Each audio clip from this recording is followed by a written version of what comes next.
Welcome to a somewhat different series of Unconventional. This time around, we are at GRIMMFEST for an online interview special. GRIMMFEST is an annual horror film festival based in Manchester, showing some of the scariest horror movies and creepiest short films of that year.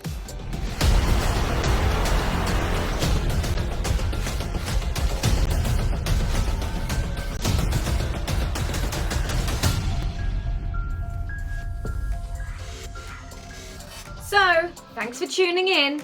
Over to you, Kieran. Thanks for that, Fran. Hello everyone, Kieran here, and I am with José Montesinos, the director of the film Ropes, in which we see a young paraplegic girl finding herself trapped in a house with an aggressive dog that was meant to be there to serve and protect her. So let's get straight into it.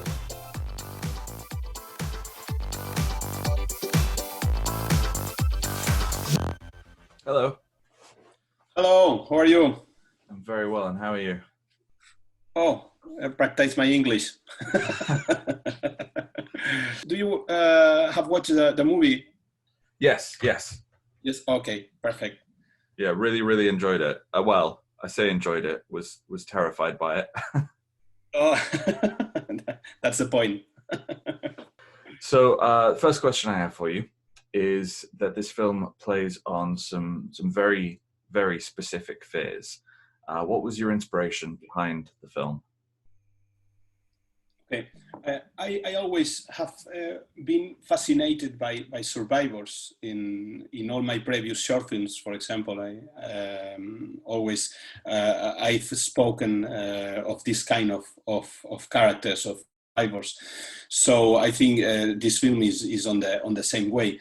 The character played by Paula Del Río was our first inspiration. The second was the idea of wishing something in your life, and when it comes through, would be a nightmare.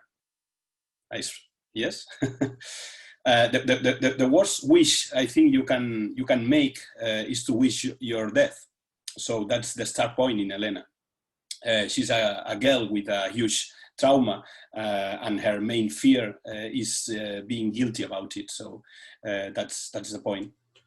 Okay, great. So your lead actress, she I did check, and I had to check on this actually because it was so convincing, but she is not a paraplegic. Though, as I say, it was very convincing within the film to the point where I had to go and actually look it up. What kind of research, what kind of, I don't know, training did she have to go through, and did the rest of you have to go through in order to make it so convincing? Okay, first of all, I feel happy you tell me this because all our intention was to be real with the character.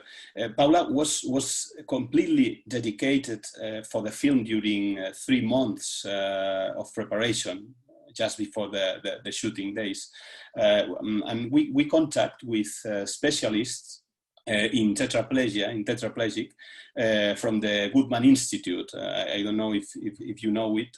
It's one of the most popular institutes about tetraplegia here in Barcelona. And also, we talked with a psychologist in this institute called Anna Suñé. She's tetraplegic also, and she works on this institute with young people that have suffered this kind of accidents, similar the one occurs to Elena in Ropes, and she guides these young boys and girls into their new lives as a tetraplegic. For us, and especially for Paula Del Río, was very interesting all the conversations and the discussions with Ana Suñé, not only for the physical issues, also for the mind and the way of thinking of a real young woman that lives this kind of experience. What goes through your mind when you are in this hard situation, and we apply this on the film. Apart from that, in the most physical way, every day Paula was in a studio during these 3 months, playing with a chair, with electric chair all the day and maybe all the nights. and first inside the studio, then outside the studio, in the street, making her new life also. And when we start to shoot the movie, Paula was a real Hamilton in the chair. So it was incredible. Her work was incredible. When we make the premiere in Sitges, for example, in Sitges Film Festival, the tetraplegic section of the Goodman Institute comes to her and congrats for the interpretation. So they believe it, and this is the most important.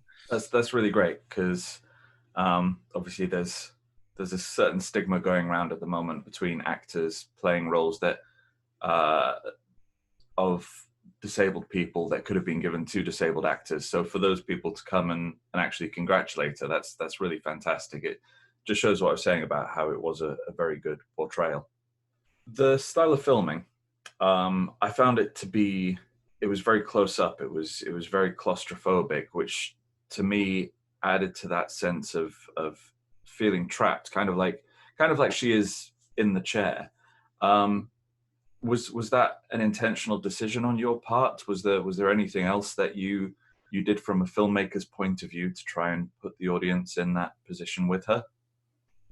Yeah, it was totally intentional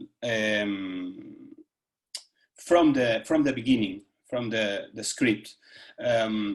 When we were in pre-production with the film, we found the perfect house in Valencia for shooting all the interiors, but there is nothing completely perfect, when you are doing cinema. So we had to adapt several walls, doors, etc.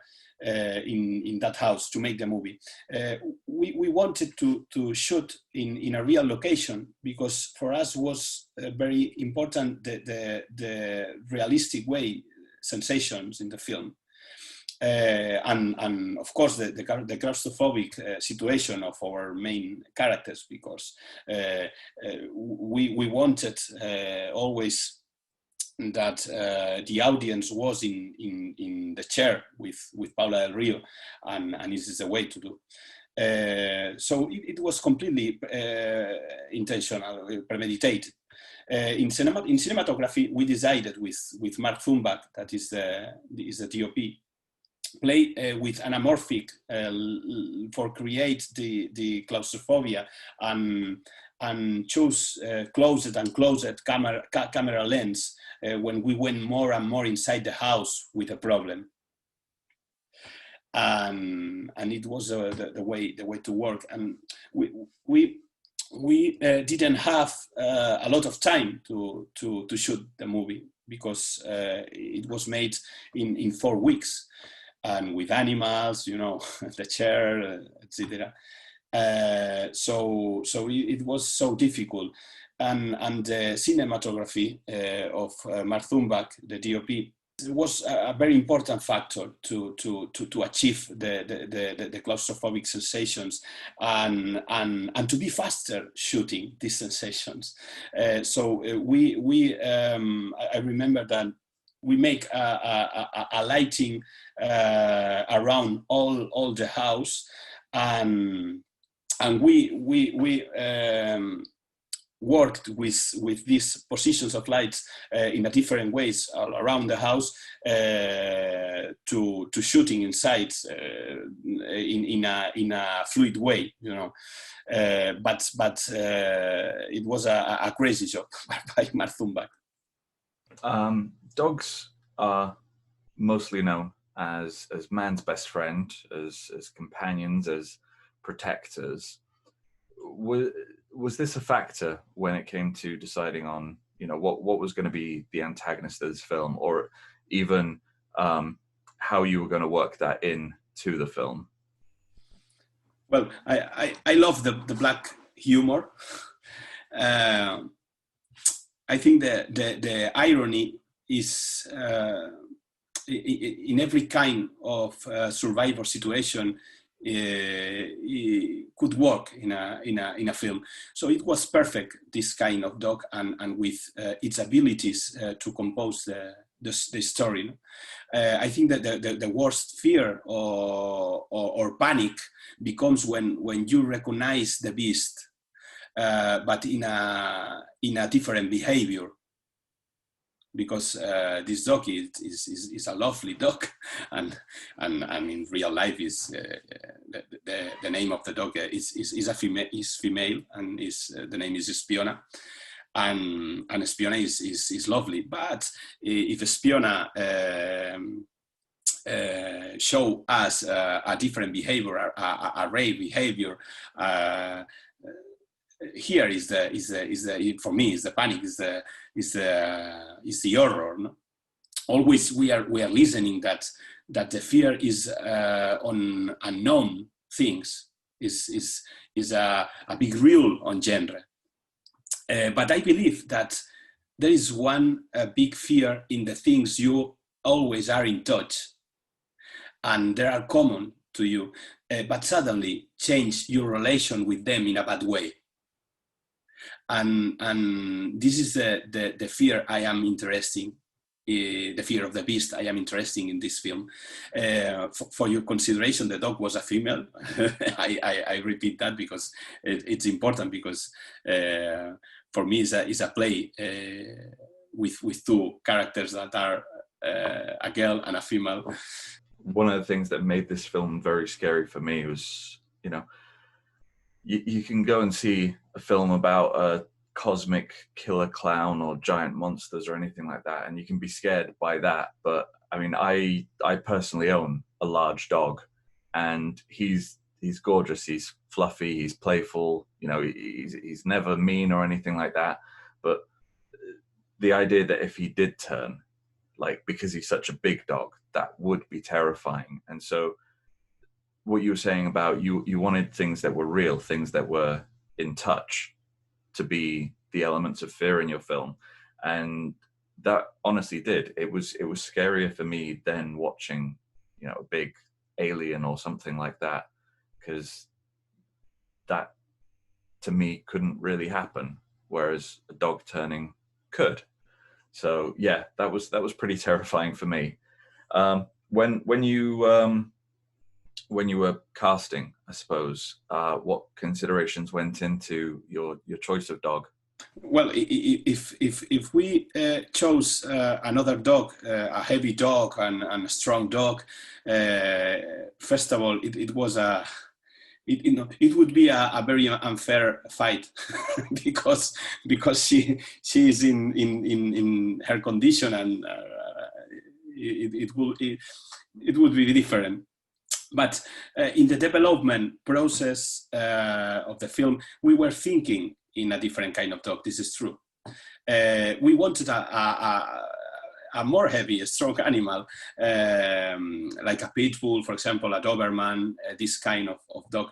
But we changed the opinion when we talked with the animal trainers, with Mariona and with David, that they were the trainers of Espiona, and we wanted to use a real dog whenever it was possible, because I want always realism in the roles and in the animal roles. Having a lot of shots, with the animal and the human in the same image, and making interaction. Sharing action and image with both. So we need a dog that could do every action in the movie we have planned. And for this one of the best races is a Malinois, and a Malinois like Espiona. If we use a strong and heavy dog, for sure it would be tired each 5 minutes, doing all we need to do. Instead, Espiona was always with energy, and we need this energy for the film. Every take of the animal is a play. for the animal. It's a game, you know. So she was the character who had the best time in the movie making, because for the animal it was always a game. She was always playing. Of course, you have to be very, very passionate as a team and as a director, and always be prepared to shot with the animal, because it's very important to be passionate and to be ready. The trainers, Marion and David, make an incredible job with Espiona. It's difficult to make personality in an animal, you know, to create a character with a dog, because we are creating a character with his curve on interpretation. This was a challenge in the film, and I think we achieved it.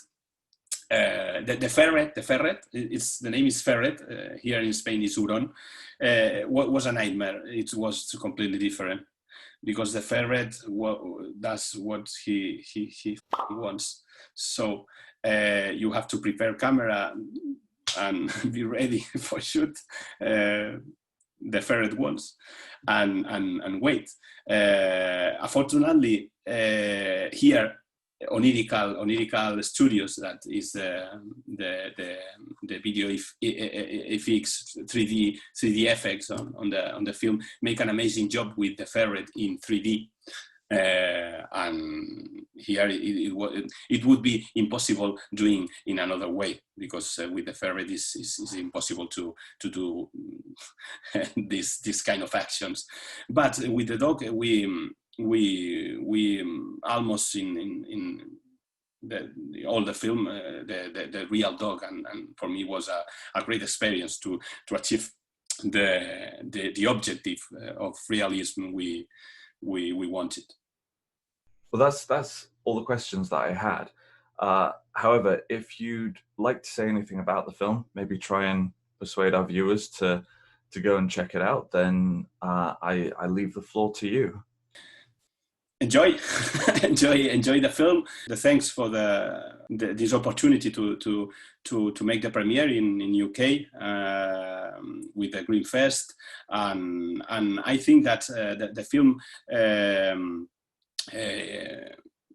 will be released in November in UK. So enjoy and think about we did the best we could. So I hope you beware of the dog. Well, thank you very much for taking the time to speak with us. And, thanks to you, and thank you. I wish you all the best with the film. It's clear that you've put a lot of work and a lot of passion into it. And totally. It was pretty terrifying in places, but enjoyable at the same time, if you know what I mean. Yeah. Yeah. The shooting days wasn't enjoyable. I hope a lot of people can watch the film and enjoy them. Thank you once again, and I hope you enjoy the rest of GRIMMFEST. Thank you. Bye. Best.